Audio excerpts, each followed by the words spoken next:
बीरबल बहुत नेक दिल इंसान थे। वह हमेशा दान करते रहते थे, और इतना ही नहीं, बादशाह से मिलने वाले इनाम को भी ज्यादातर गरीबों और दीन दुखियों में बांट देते थे। परंतु इसके बावजूद भी उनके पास धन की कोई कमी न थी।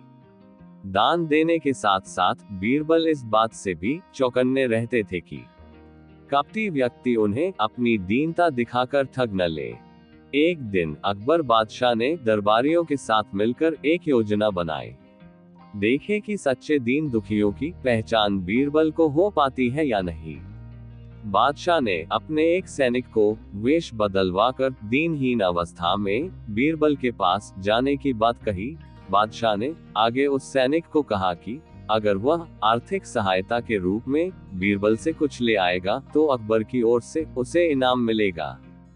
एक दिन जब बीरबल पूजा पाठ करके मंदिर से आ रहे थे तो भेष बदले हुए सैनिक ने बीरबल के सामने आकर कहा कि हुजूर दीवान, मैं और मेरे 8 छोटे बच्चे हैं जो 8 दिनों से भूखे हैं।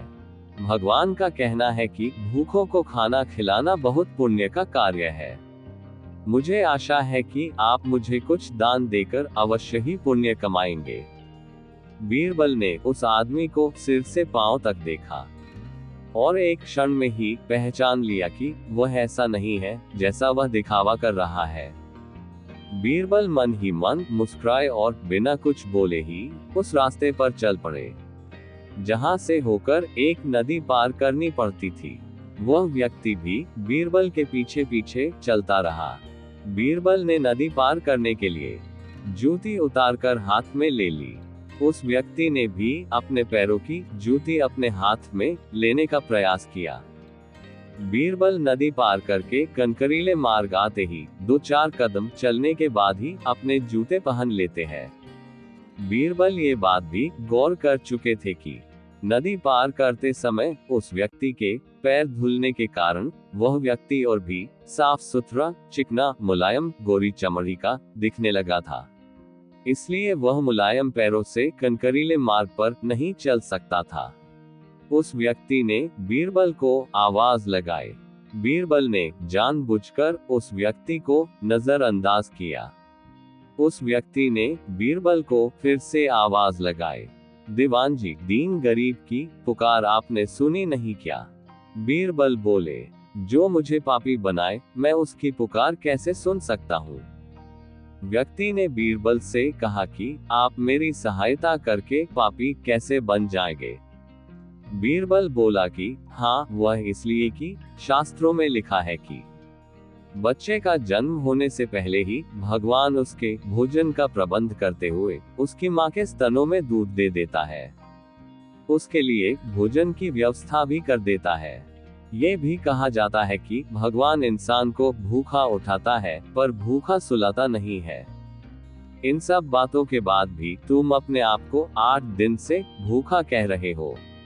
इन सब स्थितियों को देखते हुए यही समझना चाहिए कि भगवान तुमसे रूठे हैं और वह तुम्हें और तुम्हारे परिवार को भूखा रखना चाहते हैं।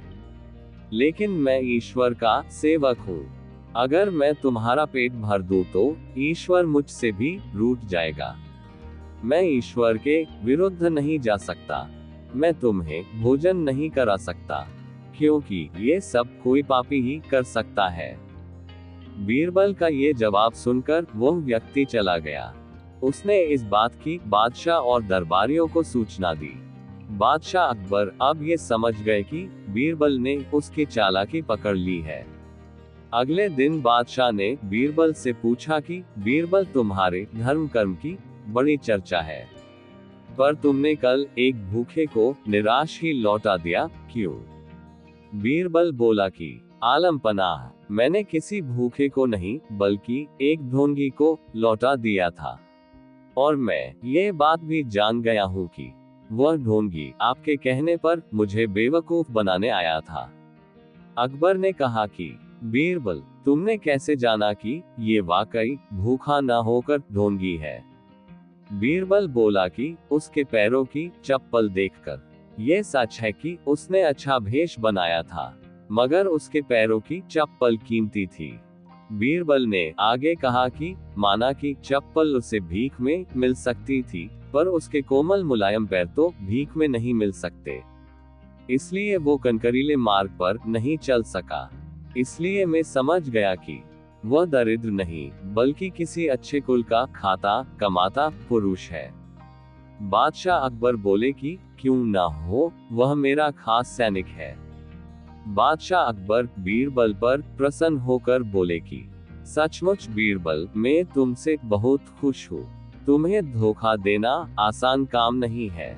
बादशाह के साथ साजिश में शामिल हुए सभी दरबारियों के चेहरे उतर गए।